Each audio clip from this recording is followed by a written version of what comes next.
Blackstone presents Agent in Place by Helen Macinnes. This book is read by Stefan Rudnicki. To Ian Douglas Hyatt and Elliot Chase Hyatt, with all my love, Helen Macinnes. If hopes were dupes, fears may be liars. Arthur Hugh Clough. 1. The message had come at 8 o'clock that morning as he was swallowing a first cup of black coffee to clear his head and open his eyes. But before he could cross over the short stretch of floor between him and the telephone, the ringing stopped. He started back to the kitchen, had barely reached its door before he halted abruptly. The telephone rang again. Twice. And stopped ringing.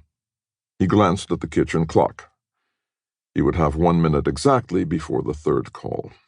Now, fully alert, he pulled the pan of bacon and eggs away from the heat, did not even waste another moment to turn off the electric stove, moved at double time back into the living room, reached the telephone on his desk, sat down with a pencil in his hand and a scrap of paper before him, and was ready.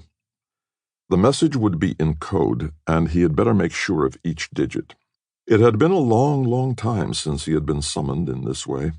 An emergency? He controlled his excitement, smothered all his wondering.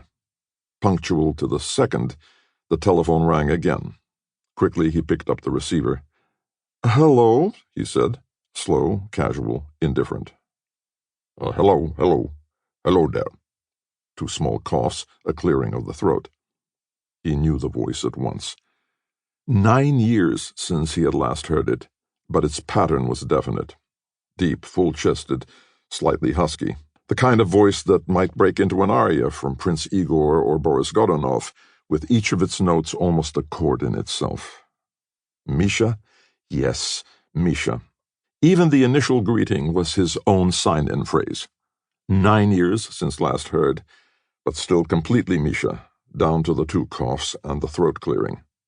"Yorktown Cleaners," Misha was saying. "Please have my blue suit ready for delivery to 10 Old Park Place by 6 o'clock this evening. Receipt number is 69105A. And my name—" Slowing up of this last phrase gave the cue for a cut-in. "Sorry, you've got the wrong number." "Wrong number?" High indignation. "The receipt is here in my hand. 69105A. "Wrong telephone number." Heavy patience. "What?" The tone was now aggressive. Sample complete. Ready to continue?